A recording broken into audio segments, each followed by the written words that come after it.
नमस्कार दोस्तों, स्वागत है आप सभी का स्पेशल गुरुजी यूट्यूब चैनल पर। तो दोस्तों, आज की ये वीडियो काफ़ी अच्छी खबर के साथ है। दिल्ली गवर्नमेंट ने टीजीटी, पीजीटी और टीजीटी स्पेशल एजुकेशन पोस्ट के लिए गेस्ट वैकेंसीज़ निकाली हैं दोस्तों। तो जिसमें उन्होंने एक पब्लिक नोटिस जारी किया है जिसमें इन वैकेंसीज़ के बारे में बताया गया है और इनमें कैसे अप्लाई करना है उसके बारे में बताया गया है। तो आपके सामने ये नोटिस है दोस्तों। इस नोटिस को हम पूरा पढ़ेंगे और जानेंगे कौन कौन सी वैकेंसीज निकली हैं और उसमें आपकी एलिजिबिलिटी क्या होगी और कैसे अप्लाई करना होगा। तो शुरू से लास्ट तक इस वीडियो को देखिए दोस्तों। ये आपके लिए काफ़ी अच्छा मौका है दिल्ली में गेस्ट टीचर की नौकरी लेने के लिए। तो जो भी साथी गेस्ट वैकेंसीज़ का या परमानेंट वैकेंसीज़ का वेट कर रहे हैं तो उनके लिए काफ़ी अच्छी बात है कि जब तक परमानेंट वैकेंसीज़ नहीं आती हैं तो आप as a guest teacher Delhi government में नौकरी कर सकेंगे दोस्तों। तो आइए पढ़ते हैं नोटिस में क्या लिखा है दोस्तों। तो आपके सामने नोटिस ओपन है। Directorate of education, government of NCT of Delhi. Subject है public notice for drawing a panel of guest teachers for the post of TGT. अब टीजीटी कौन से होंगे? मैथ्स, साइंस और इंग्लिश। और पीजीटी में English, maths, physics, biology, chemistry, commerce and economics. और EVGC की पोस्ट है and special education teachers for engagement in Delhi government schools. तो ये सभी पोस्ट के लिए गेस्ट टीचर की वैकेंसीज आई हैं दोस्तों। इसके बाद online applications are invited on behalf of director education GNCT of Delhi for drawing a panel of guest teachers for the post of TGT maths, science and English. और इसमें पीजीटी है English, maths, physics, biology, chemistry, commerce and economics. इसके बाद EVGC की post हैं और TGT special education teacher for engagement in Delhi government school on the basis of as and when required. यानी as and when required यानी जब भी उनकी ज़रूरत होगी उस हिसाब से। For academic session 2022-21। तो जो एकेडमिक सेशन अगले साल शुरू होगा दोस्तों उसके लिए वैकेंसीज हैं। Engagement of guest teacher is subject to following term and condition. तो ये टर्म एंड कंडीशन है। Guest teacher shall be engage purely on daily wages basis. यानी गेस्ट टीचर की जो अपॉइंटमेंट होगी वो डेली वेजेस के हिसाब से होगी till the post are filled up on regular basis. जब तक ही परमानेंट एजुकेटर या परमानेंट टीचर उस पोस्ट के लिए नहीं आ जाते। Guest teacher shall not be entitled to regular appointment. Regular appointment नहीं होगा। This is purely a stop gap arrangement. यानी ये जो अपॉइंटमेंट होगा ये एक गैप को पूरा करने के लिए एक टेम्पररी अपॉइंटमेंट होगा। The candidates so engaged shall not claim salary, allowance, leaves, facility and other benefit accruing to regular teacher. तो रेगुलर टीचर को यानी परमानेंट टीचर को जो फैसिलिटीज़ मिलती हैं गवर्नमेंट की तरफ से वो गेस्ट टीचर उन फैसिलिटीज़ के लिए क्लेम नहीं कर सकते। The candidates so engaged as guest teacher shall not file any court case regarding salary and regularisation. Second है directorate of education will maintain a wait list panel of candidates to meet any requirement in the academic session 2020-21 and onwards. Further the engagement will be done on the basis of as and when required. इसके बाद reservation and age relaxation to the candidates belonging to SC, ST, OBC and disabled person will be given as per the government rules. तो जो भी relaxation है वो government rules के हिसाब से दिया जाएगा जो सेंट्रल गवर्नमेंट के रूल्स हैं। The certificate of OBC should be issued by authority of government of NCT of Delhi. यानी OBC अगर कोई कैंडिडेट है तो उसे दिल्ली का OBC होना ज़रूरी है। सिर्फ दिल्ली का OBC होकर अगर है तो वो ही OBC का रिलैक्सेशन ले पाएगा दिल्ली में। अदरवाइज अगर आप किसी और स्टेट के OBC हैं तो आपका वो OBC सर्टिफिकेट दिल्ली में वैलिड नहीं माना जाएगा। Certificate issued by state union territory will be considered for SC, ST candidate. SC, ST category वाले कैंडिडेट्स का ऑल इंडिया का सर्टिफिकेट दिल्ली में वैलिड माना जाएगा। The candidates belonging to physically handicap category, orthopedic plus visually handicap only must possess disability certificate issued from a government hospital. तो जो भी disability category के कैंडिडेट हैं उनको अपना डिसेबिलिटी सर्टिफिकेट एक रिकॉग्नाइज्ड और गवर्नमेंट हॉस्पिटल से बना हुआ उनका होना चाहिए। Willing candidates may apply and register themselves on our website. यानी वेबसाइट जो है edudel.nic.in। और फॉर्म निकलेंगे 1 दिसंबर 2020 11 बजे से 10 दिसंबर 2020 शाम के 6 बजे तक। Submission of applications other than online mode shall be summarily rejected. यानी ऑनलाइन एप्लीकेशन के अलावा कोई भी तरह का एप्लीकेशन एक्सेप्ट नहीं किया जाएगा। Application are strictly instructed not to send any hard copy of the application to this department. यानी ऑनलाइन अप्लाई करने के बाद आपको किसी भी तरह का कोई भी पेपर या कोई हार्ड कॉपी डिपार्टमेंट को नहीं भेजनी है। 5वां पॉइंट है state wise panel will be prepared on the basis of academic merit separately for each category of applicants including SC, ST, OBC, disabled person and others। यानी सभी कैटेगरी की अलग अलग मेरिट लिस्ट बनाई जाएगी, जो भी कैटेगरी से आप बिलोंग करते हैं। इसके बाद as soon as a regular teacher join the school, the guest teacher concern will be disengaged from that school irrespective of his or standing in the order of merit list initially drawn for the purpose of engagement। तो यहाँ पर ये बात लिखी गई है कि जैसे ही रेगुलर टीचर या परमानेंट टीचर उस स्कूल में एंगेज हो जाते हैं उस पोस्ट पर, तो गेस्ट टीचर को वहाँ से हटा दिया जाएगा और उसकी ड्यूटी वहाँ पर ख़त्म कर दी जाएगी। 7वां पॉइंट है the order of merit list shall be displayed on the departmental website for the document verification related to age, qualification, caste certificate etcetera will be conducted by the department. The selected candidates will be called for engagement as guest teacher as per the requirement। तो जो भी merit list होगी वो department की website पर डाली जाएगी और उसके बाद जो भी वेरिफिकेशन प्रोसेस होगा वो डिपार्टमेंट ऑफलाइन मोड में कराएगा। इसके बाद जो कैंडिडेट सेलेक्ट होंगे उनको as a guest teacher engagement के लिए और रिक्वायरमेंट के हिसाब से उनको बुलाया जाएगा। Request for change of school shell not be entertain at any time during the engagement. तो जो भी आपको स्कूल डिपार्टमेंट की तरफ से अलॉट होगा उसमें किसी भी तरह का चेंज डिपार्टमेंट नहीं करेगा। If the person does not join with in given time the offer of appointment will be cancelled. तो ऑफर ऑफ अपॉइंटमेंट मिलने के बाद जो भी टाइम दिया जाएगा और उसमें आप ज्वाइन नहीं करते हैं तो आपका ऑफर ऑफ अपॉइंटमेंट कैंसिल कर दिया जाएगा। इसके बाद the detailed RR for a particular post available on the departmental website and in case of any doubt regarding RR, the applicants are advised to take reference from the same. The brief detail of eligibility as per recruitment rules are as under।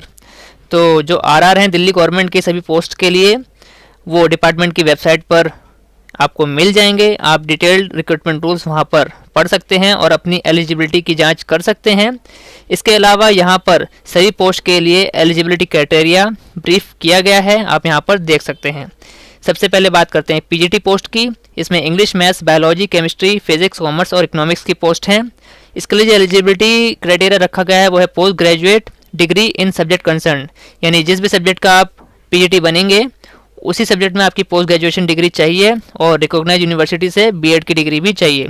Age limit है maximum 36 year रखी गई है और SC ST OBC और ex serviceman और PH category को central government के rule के हिसाब से एज में रिलैक्सेशन दिया जाएगा। इसके बाद टीजीटी की पोस्ट पर आते हैं। इसमें बैचलर डिग्री चाहिए रिकॉग्नाइज यूनिवर्सिटी से कम 45% मार्क्स के साथ in 2 school subject in which एटलीस्ट 1 out of the following should have been elected 1। तो 2 स्कूल सब्जेक्ट मांगे हैं जिसमें से एक इसमें से होना चाहिए जो इसमें बताए गए हैं, इंग्लिश, मैथमेटिक्स, नेचुरल या फिजिकल साइंस और सोशल साइंस। इसके बाद नोट लिखा है main subject TGT natural science physical science shall be physics, chemistry, biology, botany और जूलॉजी। इसके बाद है provided that the recruitment as minimum of 45% marks in aggregate at graduation level shall be relaxable in case of. जो 45% marks है उसमें relaxation दिया जा सकता है इस केस में। ए है candidate who possess post graduate qualification in any of the teaching subject as listed above, यानी जिस कैंडिडेट ने ऊपर दिए गए सब्जेक्ट में से किसी भी एक में पोस्ट ग्रेजुएशन कर रखा हो तो उसको ग्रेजुएशन के मार्क्स में रिलैक्सेशन मिल सकता है। SC ST कैंडिडेट है तो उसे रिलैक्सेशन मिल सकता है। फिजिकली हैंडीकैप कैंडिडेट है तो उसे 45% मार्क्स में रिलैक्सेशन मिल सकता है। इसके बाद जो दूसरा क्राइटेरिया है एलिजिबिलिटी का वो है बैचलर ऑफ एजुकेशन यानी BEd from a recognised university. उसके बाद सीटेट पेपर 2 यानी सीटेट लेवल 2 आपके पास होना चाहिए टीजीटी पोस्ट के लिए। और इसमें एज लिमिट रखी गई है मैक्सिमम 32 साल और SC ST OBC और सभी कैटेगरी के कैंडिडेट्स को सेंट्रल गवर्नमेंट के रूल के हिसाब से यहाँ पर रिलैक्सेशन मिलेगा। वुमेन कैंडिडेट्स के लिए सभी कैटेगरी वाली वुमेन कैंडिडेट्स के लिए जो रिलैक्सेशन है वो 42 साल है, यानी टीजीटी पोस्ट के लिए महिलाओं के लिए एज रखी गई है 42 साल और पुरुषों के लिए एज रखी गई है 32 साल। और इस 32 साल में कैटेगरी वाइज यहाँ पर रिलैक्सेशन दिया जाएगा। इसके बाद टीजीटी इंग्लिश की बात करते हैं। English as a main subject होना चाहिए ग्रेजुएशन में और उसके साथ एक फॉलोइंग सब्जेक्ट होना चाहिए, history, pol science, economics, commerce, geography, agriculture या हॉर्टिकल्चर। इसके साथ साथ टीजीटी इंग्लिश के लिए भी वही क्राइटेरिया है, आपको बीएड की डिग्री चाहिए और सीटेट पेपर 2 भी चाहिए।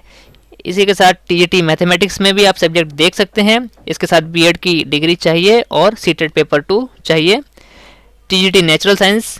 इसके बाद सबसे मेन यहाँ पर बात करते हैं टीजीटी स्पेशल एजुकेशन टीचर। तो जो भी साथी TGT special education teacher as a guest teacher join करना चाहते हैं उनके लिए एलिजिबिलिटी क्राइटेरिया ये रहेगा। आपको ग्रेजुएट होना चाहिए और बीएड स्पेशल एजुकेशन की डिग्री आपके पास होनी चाहिए, या फिर बीएड जनरल के साथ साथ 2 साल का स्पेशल एजुकेशन में डिप्लोमा अगर आपके पास है तो वो बीएड स्पेशल का काम करेगा। इसके अलावा बीएड जनरल के साथ अगर आपके पास post graduate diploma in special education है तो वो भी चलेगा। इसके अलावा बीएड जनरल के साथ कोई भी आपने any other equivalent qualification RCI से अप्रूव्ड कोई कोर्स रेगुलर मोड में कर रखा है, रेगुलर या डिस्टेंस मोड में, जो बीएड जनरल के साथ लगाकर बीएड स्पेशल का काम करेगा। इसके बाद आपको सीटेट पेपर 2 चाहिए इसके लिए भी, और आरसीआई में रजिस्ट्रेशन आपका होना चाहिए at the time of appointment. इसके बाद एज लिमिट यहाँ पर 30 साल रखी गई है, और SC ST OBC ex serviceman pH category को सेंट्रल गवर्नमेंट के रूल के हिसाब से एज में रिलैक्सेशन दिया जाएगा। यहाँ पर मेन बात है एसएसए रिसोर्स पर्सन, तो जो भी लोग सर्व शिक्षा अभियान के तहत as a resource person Delhi government में या कहीं भी काम कर रहे हैं उनको रिलैक्सेशन की बात यहाँ पर लिखी गई है। Age is relaxable to all those applicants who are working in the SSA as resource person for children with special needs under department of education GNCT of Delhi. यानी जो भी कैंडिडेट्स एसएसए के तहत दिल्ली में as a resource person for CWSN काम कर रहे हैं उनको एज में रिलैक्सेशन दिया जाएगा to the extent of number of year they have work in SSA. यानी जितने साल आपने एसएसए में काम किया है दिल्ली गवर्नमेंट में, आपके वर्किंग ईयर के हिसाब से ही आपको एज में रिलैक्सेशन दिया जाएगा। इसके अलावा वुमेन कैंडिडेट्स के लिए, सभी वुमेन कैंडिडेट्स के लिए टीजीटी स्पेशल एजुकेशन टीचर की पोस्ट की जो एज लिमिट है वो 40 साल रखी गई है सब। इसके बाद चौथी पोस्ट यहाँ पर आ रही है educational and vocational guidance and counsellor, EVGC की पोस्ट है। इसमें आपको चाहिए master degree in psychology from a recognised university, इसके साथ diploma in guidance and counselling from a recognised university. Age limit यहाँ पर रखी गई है 30 साल, और सभी कैटेगरी को सेंट्रल गवर्नमेंट के रूल के हिसाब से यहाँ पर एज रिलैक्सेशन दिया जाएगा। इसके बाद अदर इंपॉर्टेंट कंडीशन है percentage of marks must be entered up to 2 places of decimal. यानी जो भी फॉर्म भरते समय आप अपनी डिग्री के मार्क्स भरेंगे तो पॉइंट के बाद 2 डेसिमल तक आपको अपनी परसेंटेज के मार्क्स डालने हैं। यानी जैसे मान लीजिए किसी की बीएड में परसेंटेज 67.22 है तो उसे 67.22 ही भरना है। इसके बाद the guest teacher shall be paid as per the approved rates as mentioned below. तो यहाँ पर आपका जो रेम्यूनरेशन है वो पर डे के हिसाब से है। पीजीटी सारी पोस्ट के लिए और ईवीजीसी भी है इसमें 1445 रुपये पर डे के हिसाब से आपको मिलेंगे। इसके बाद सभी टीजीटी पोस्ट, इसके साथ साथ स्पेशल एजुकेशन टीचर, इन सभी को 1403 रुपये पर डे के हिसाब से पे किया जाएगा। The candidate shall use Google Chrome browser only while filling up the application online. जब भी आप ऑनलाइन फॉर्म फिल करेंगे तो आपको केवल गूगल क्रोम ब्राउज़र को ही यूज़ करना चाहिए। इसके बाद further to apply on the online module of the departmental website the applicants shall go to the following link। तो ये यहाँ पर लिंक दिया गया है, इस लिंक में जाकर आप अप्लाई कर सकते हैं। The candidate shall fill up his or name, date of birth, roll number, year of passing etc. as they appear in the pass certificate of class 12th examination. Any deviation in this regard will lead to disqualification।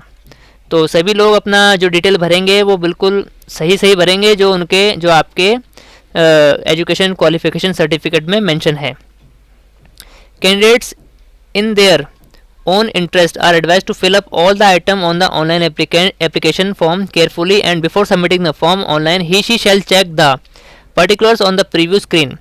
Request for correction whatsoever shall not be entertain at later stages. जब भी आप form भर रहे हैं तो आप अपने द्वारा भरी गई सभी डिटेल्स को अच्छे से चेक करें। करेक्शन का कोई भी मौका आपको नहीं दिया जाएगा। For any further information in this regard please visit departmental website edudel.nic.in। तो दोस्तों ये थी पूरी डिटेल दिल्ली में गेस्ट टीचर वैकेंसीज के लिए कैसे अप्लाई करना है और क्या क्या एलिजिबिलिटी है। तो उम्मीद है दोस्तों आपको ये पूरी वीडियो अच्छे से समझ आ गई होगी और आप इस मौके का अच्छे से पूरा फ़ायदा उठाएंगे। यहाँ पर ये ध्यान रखने वाली बात यह है कि इन पोस्ट में ऑल इंडिया के कैंडिडेट्स अप्लाई कर सकते हैं, लेकिन कैटेगरी का फ़ायदा ओबीसी कैटेगरी का फ़ायदा सिर्फ दिल्ली के ओबीसी कैंडिडेट्स को ही दिया जाएगा। इसके अलावा बाकी जो कैटेगरीज़ हैं वो ऑल इंडिया की कैटेगरीज़, अगर ऑल इंडिया के कैंडिडेट्स हैं तो उनको कैटेगरी का फ़ायदा दिया जाएगा। तो यहाँ पर ये आपके लिए एक अच्छा मौका है। जब तक आप परमानेंट पोस्ट दिल्ली में नहीं आ जाती तब तक आप as a guest teacher Delhi government में जॉब कर सकते हैं दोस्तों। तो दोस्तों अगर आपको ये वीडियो अच्छी लगी है तो इस वीडियो को लाइक, कमेंट और शेयर ज़रूर कीजिए, और आपकी जो भी क्वेरी हैं या डाउट हैं वो आप कमेंट सेक्शन में पूछ सकते हैं। धन्यवाद दोस्तों, मिलते हैं आपसे अगली वीडियो में।